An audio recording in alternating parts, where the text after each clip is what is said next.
Cuando el poder político se concentra en una sola figura, cada error puede desencadenar una catástrofe. Y cuando ese poder se sostiene en el culto a la personalidad y en la persecución sistemática de la disidencia, el error ya no se corrige, se convierte en regla. Entre 1958 y 1962, Mao lanzó el gran salto adelante para acelerar la transición al comunismo en China. El resultado fue una hambruna devastadora que, según estimaciones académicas, provocó más de 30 millones de muertes. El país quedó al borde del colapso y por primera vez la autoridad indiscutida del líder comenzó a resquebrajarse. Su respuesta no fue la autocrítica, sino la revolución cultural. Una década de persecución y autodestrucción tan traumática que, irónicamente, terminaría empujando a China hacia el camino de la apertura y la reforma. Precisamente lo que Mao pretendía impedir.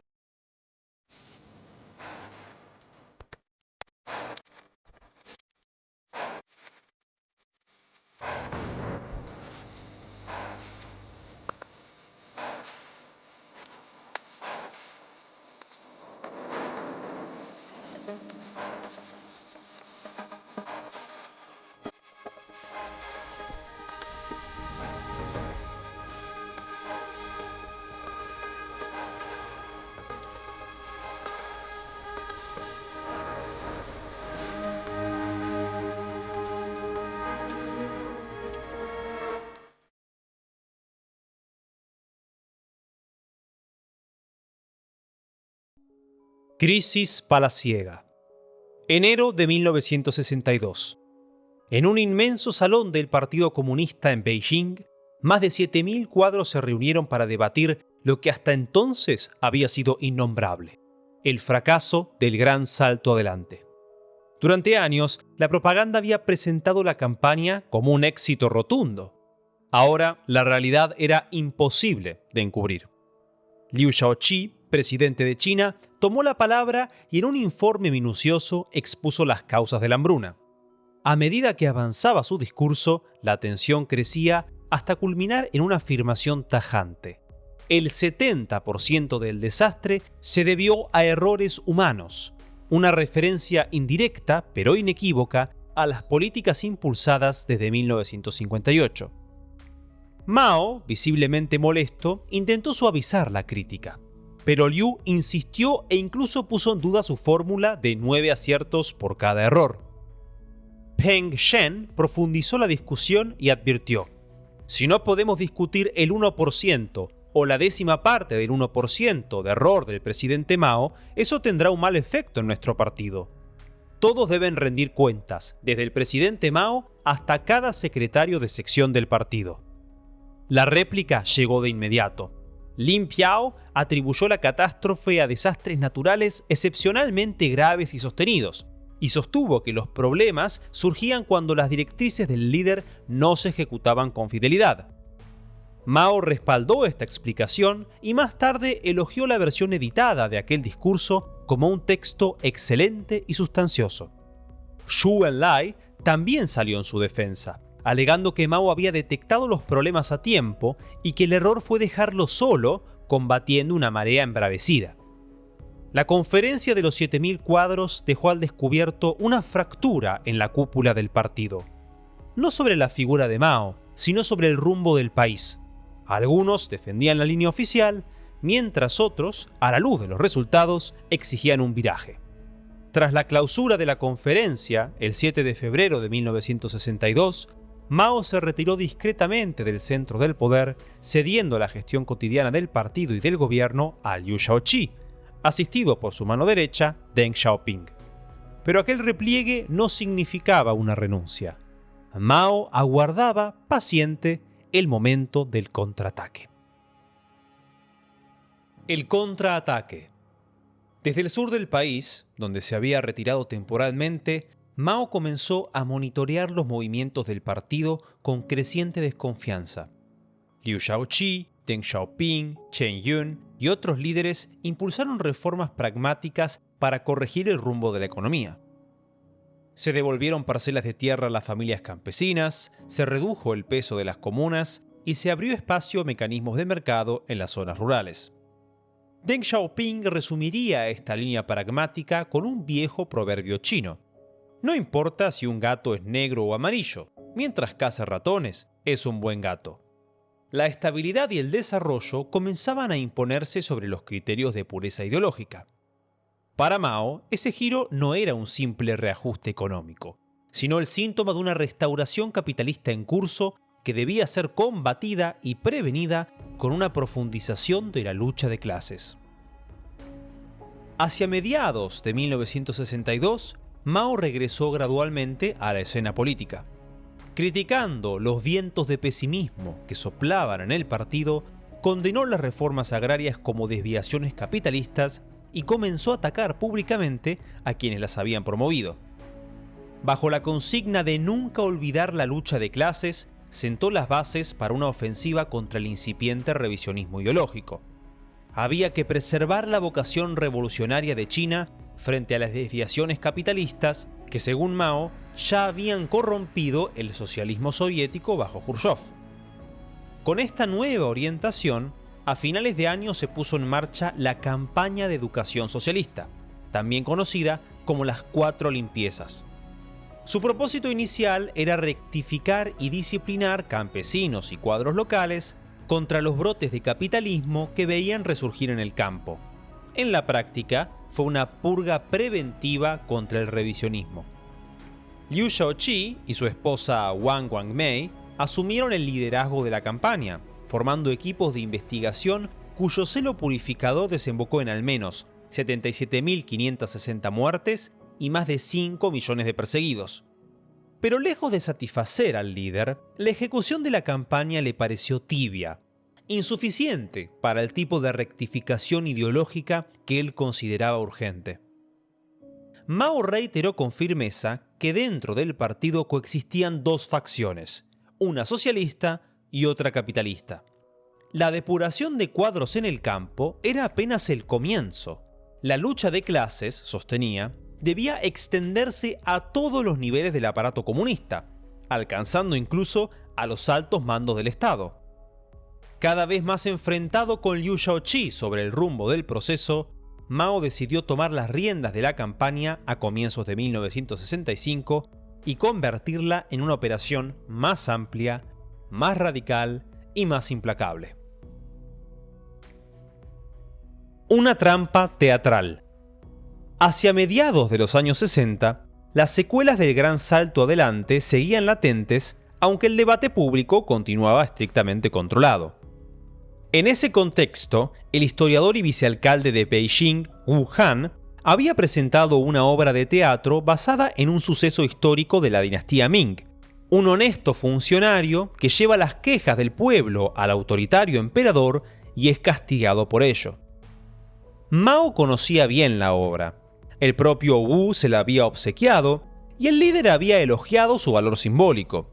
Sin embargo, hacia 1965 comenzaron a circular interpretaciones que veían en ella una alegoría de la conferencia de Lushan de 1959, cuando el general Peng Dehuai fue destituido tras denunciar el fracaso del Gran Salto Adelante.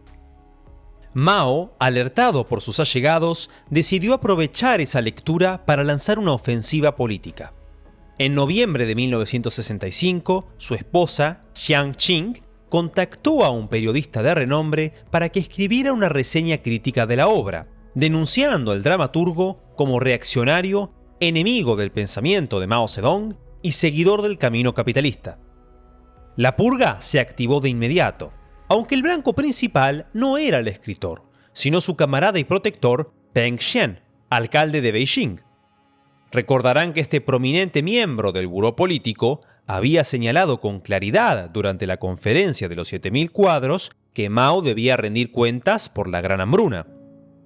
A comienzos de 1965, Mao le había encomendado presidir un grupo encargado de supervisar los círculos literarios y artísticos, motivo por el cual la polémica repercutía directamente sobre su figura. Los ataques surtieron el efecto esperado. Peng Xian salió en defensa de Wu Han y cayó en la trampa. Surgió así una disputa teórica sobre la dictadura del proletariado en el campo cultural que pronto derivó en una crítica generalizada a los aparatos ideológicos del partido. A medida que la polémica crecía, Mao amplió el blanco de sus ataques. La ofensiva alcanzó a Lu Ruiqing, general del Ejército Popular de Liberación, Lu Jingyi, ministro de Cultura y jefe del Departamento de Propaganda, y Yang Shangqun, responsable de la Oficina General del Comité Central. Todos ellos eran figuras clave del aparato político, ideológico y militar. Estas purgas, ejecutadas con precisión quirúrgica, buscaban desarticular las estructuras que podían frenar la ofensiva de Mao. En paralelo, impulsó la creación de un nuevo órgano de poder, el grupo encargado de la Revolución Cultural, que pasaría a operar como centro directivo paralelo al Comité Central.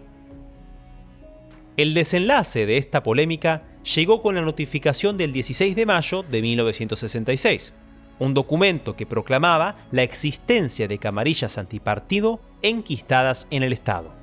Fue el acta de nacimiento oficial de la Revolución Cultural y la confirmación de la condena de todas esas figuras. Con un nuevo aparato a su servicio, Mao dio la orden de iniciar una caza sistemática de supuestos revisionistas en el partido, el ejército y los círculos culturales. La Revolución Cultural.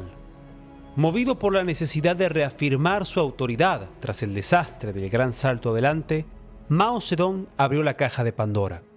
El resultado fue la Revolución Cultural, un violento experimento de control total, una ofensiva ideológica y política sin precedentes que buscó depurar al partido, la sociedad y la cultura de cualquier atisbo de revisionismo. Lo que comenzó como una campaña de rectificación contra cuadros del partido, pronto se convirtió en una agitación permanente y errática, donde cada turbulencia engendraba nuevos enemigos y nuevas víctimas. Durante una década, casi toda la población de China fue arrastrada a una vorágine de persecución y violencia, responsable de al menos 1 millón de muertes, la paralización de la economía, la ruptura del tejido social y una profunda destrucción del patrimonio cultural. El proceso atravesó 2 etapas unidas pero diferenciadas. La primera, entre 1966 y 1968, fue la más caótica. La movilización de las masas y la insurrección política, alentadas desde arriba y ejecutadas por los guardias rojos. La segunda, que se prolongó hasta la muerte de Mao en 1976, estuvo marcada por la guerra de facciones, la lógica de la eliminación y el intento desesperado por restaurar el orden sin desmontar el sistema que lo había quebrado. Rebelión y caos. Tras la notificación del 16 de mayo, la ofensiva de Mao se expandió más allá de la cúpula del partido. Todo el sistema estatal, educativo y cultural fue puesto en la mira. La chispa se encendió en la Universidad de Beijing.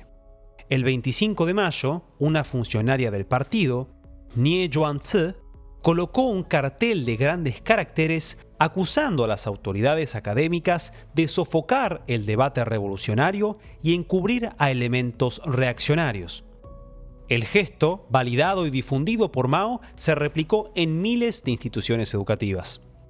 Fruto de esta efervescencia, surgió un movimiento de jóvenes autodenominados guardias rojos, que, inspirados en la retórica radical de Mao, comenzaron a denunciar a profesores, intelectuales, funcionarios e incluso a padres y compañeros. Frente a la agitación creciente, Liu Shaoqi y Deng Xiaoping enviaron equipos de trabajo a escuelas y universidades para contener el movimiento, reprimiendo a los estudiantes más radicalizados y acusándolos de derechismo. Aunque Mao había aprobado inicialmente ese accionar, en julio de 1966 cambió de rumbo. Ordenó el retiro de los grupos de trabajo, reivindicó a los estudiantes perseguidos y denunció la línea de Liu y Deng como burguesa y reaccionaria. Liu fue removido como vicepresidente del partido y reemplazado por Lin Piao, nuevo sucesor designado. Deng sería purgado poco después y enviado a trabajos manuales en el campo. Su hijo, Deng Pufang, fue arrojado por una ventana durante una sesión de tortura y quedó parapléjico. En agosto, Mao recibió triunfalmente a los guardias rojos en la plaza Tiananmen. Bajo la consigna de bombardear el cuartel general, se exhortó a las masas a identificar y derrocar a quienes seguían el camino capitalista. Pocos días antes, el Comité Central había aprobado los 16 artículos que legitimaban la insurrección como forma de depuración revolucionaria. Lo que siguió fue una auténtica explosión de violencia. Saqueos, humillaciones, torturas y ejecuciones marcaron el Agosto Rojo. Miles de personas fueron asesinadas en Beijing, incluidos bebés, por pertenecer a las 5 categorías negras. Para amplificar el fervor revolucionario, Mao suspendió las clases y permitió a los guardias rojos viajar gratis por el país, avivando el fuego de la rebelión y facilitando que atacaran a los líderes locales que intentaban reprimir la insurrección. Animados por la campaña para erradicar las 4 viejas, costumbres, cultura, hábitos e ideas, los rebeldes iniciaron una destrucción masiva del patrimonio cultural. Bibliotecas fueron quemadas, templos arrasados, tumbas profanadas y museos desmantelados. Mao redirigió la efusividad del movimiento hacia la clase obrera con el objetivo de eliminar las resistencias burocráticas que aún perduraban en los niveles medios y bajos del Estado. En enero de 1967, el conflicto en Shanghái desembocó en la llamada Tormenta de Enero, cuando trabajadores radicalizados tomaron el poder local y proclamaron la Comuna de Shanghái, evocando la Comuna de París. Pronto, otras ciudades siguieron el ejemplo y el partido perdió el control de vastas zonas del país. Pero la efervescencia no dio paso a un nuevo orden. La revolución se fragmentó en múltiples facciones enfrentadas, todas invocando al pensamiento de Mao. La lucha ya no respondía a líneas ideológicas. Era una guerra fratricida alimentada por acusaciones cruzadas, purgas y violencia sin control. Tras el incidente de Wuhan en julio de 1967, que evidenció el riesgo inminente de una guerra civil o incluso de un golpe militar, Mao optó por frenar la insurrección que él mismo había desatado. A partir de entonces, el Ejército Popular de Liberación comenzó a restaurar el orden. Se desmovilizó a los guardias rojos y se establecieron los comités revolucionarios, que reemplazaron los viejos sistemas de gobierno local bajo una denominada triple alianza de cuadros locales, representantes de masas y oficiales militares. A efectos prácticos, fue una militarización del Estado. Para fines de 1968, Liu Shaoqi había sido completamente purgado y expulsado del partido. Enfermo y aislado, moriría en 1969 bajo custodia. Deng Xiaoping permanecía en reclusión. Orden y purgas. A partir de 1969, comenzó una nueva etapa que dejó atrás la movilización juvenil para consolidar un régimen disciplinado, dirigido por el ejército y sostenido por el culto a Mao. La forma institucional dominante de este proceso fue el Comité Revolucionario. Aunque su retórica invocaba una alianza entre el partido, el pueblo y el ejército, en la práctica los comités estuvieron controlados por las Fuerzas Armadas, que asumieron funciones civiles, judiciales y administrativas. Bajo la consigna de lucha crítica transformación, también tenían la misión de incrementar la producción mediante la disciplina. La militarización del país no solo sirvió para pacificar regiones en conflictos, sino también para implementar campañas de represión contra los enemigos internos. Se estima que decenas de millones de personas fueron investigadas y cientos de miles detenidas o ejecutadas. En paralelo, se puso en marcha el programa Subir a las montañas, bajar al campo, destinado a reubicar a millones de jóvenes en zonas rurales para ser reeducados por los campesinos. Fue una útil forma de dispersar a los guardias rojos, que tras haber sido utilizados como vanguardia revolucionaria, se habían vuelto peligrosos e ingobernables. La medida también sirvió como válvula de escape ante el colapso urbano y el desempleo creciente. Para los jóvenes fue un exilio político y social. Una generación que había sido exaltada como heroica terminó en el olvido, arrancada de sus ciudades y enviada al barro del campo. Entre 1969 y 1971, el culto a Mao alcanzó su apogeo. Se trataba de una devoción casi religiosa sostenida por un aparato de propaganda omnipresente y por rituales políticos masivos. Lin Piao, su heredero designado, fue el principal artífice de este culto dentro del ejército, consolidando su poder gracias a una fidelidad absoluta al pensamiento maoísta. La red de lealtades personales tejida por Lin en las Fuerzas Armadas lo convirtió en el segundo hombre más poderoso de China. Pero su ascenso comenzó a generar sospechas, incluso en el propio Mao, que como había hecho antes con Liu Shaoqi, empezó a aislarlo. En 1971, Lin Piao fue acusado de planear un golpe de Estado y de intentar huir del país en avión, muriendo en circunstancias misteriosas mientras sobrevolaba Mongolia. ¿Participó realmente en un complot para asesinar a Mao y tomar el poder, como sostiene la versión oficial? No existen pruebas concluyentes que respalden esta hipótesis, ni tampoco las múltiples teorías y versiones que envuelven su enigmático final. Cae el telón. La caída de Lin Piao en 1971 dejó un vacío político en el corazón del régimen.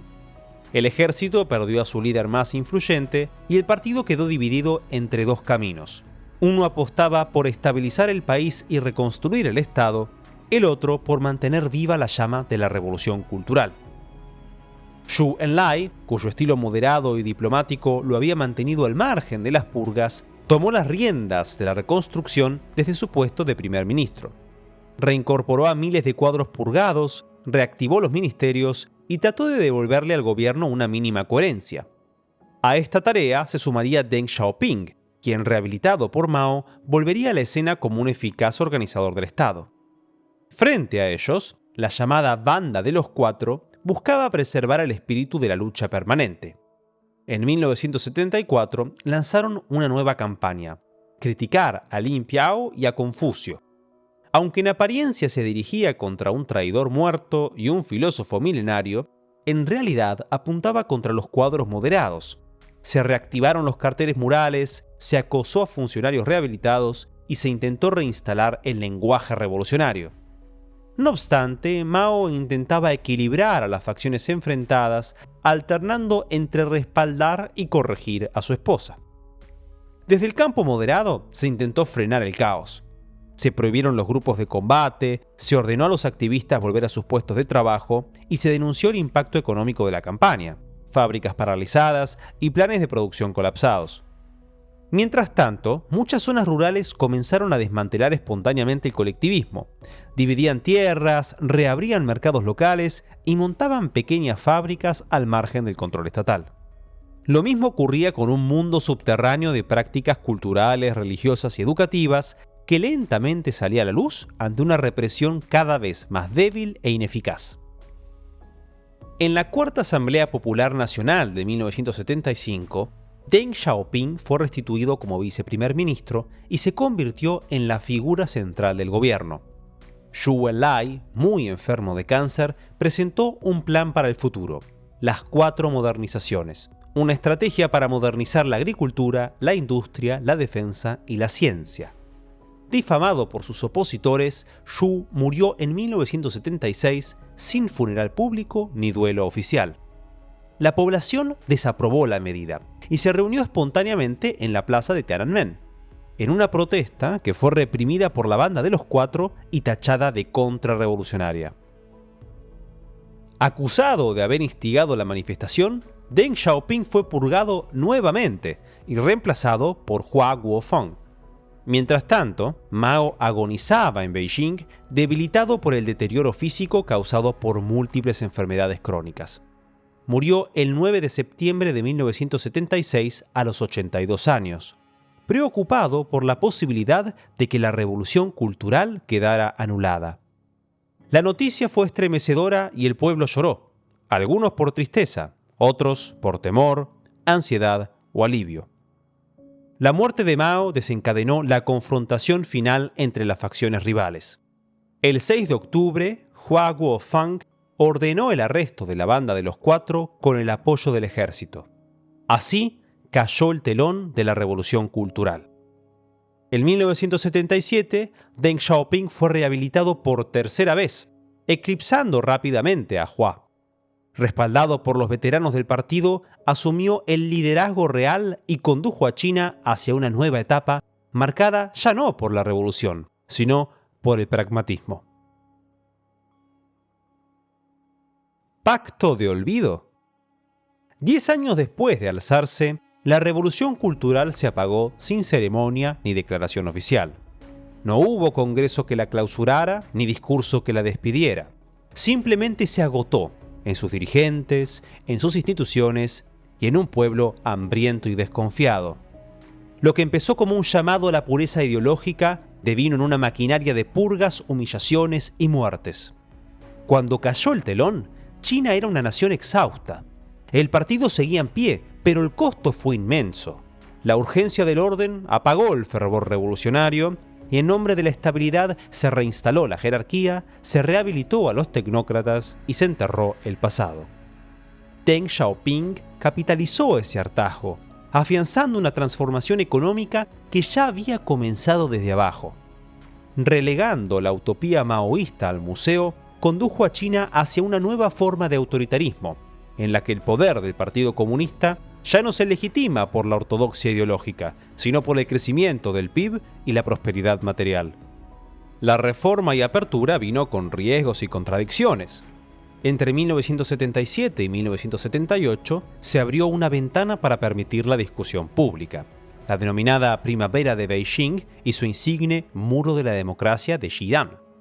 No solo se criticó la revolución cultural, sino también al régimen del Partido Comunista en sí mismo. La ventana se cerró de golpe y los arrestos y juicios sumarios dejaron en claro hasta dónde llegaba la nueva tolerancia.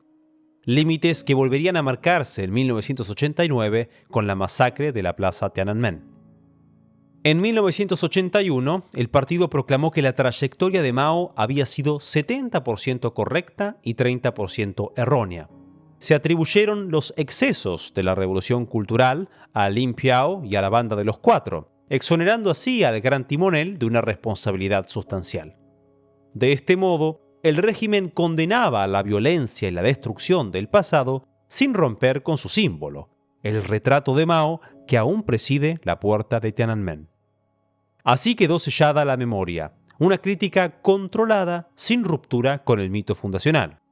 El vívido recuerdo del Mao de 1949, símbolo de esperanza y liberación nacional, y la amnesia deliberada sobre el hambre, el terror y la muerte que su proyecto desató. Una figura elevada para garantizar la continuidad simbólica del régimen, incluso cuando muchos de quienes hoy lo dirigen fueron, en otro tiempo, víctimas de ese mismo proyecto. Este canal es un proyecto que construyo en solitario durante mi tiempo libre. Si valorás este contenido y querés que siga mejorando y profesionalizándose, podés ayudar compartiéndolo, suscribiéndote o dejando un me gusta. También podés ayudar económicamente a través de Patreon o las membresías de YouTube, donde accedes a mis videos exclusivos reservados para la Gentry. Gracias por ver el video hasta el final, nos vemos en el próximo.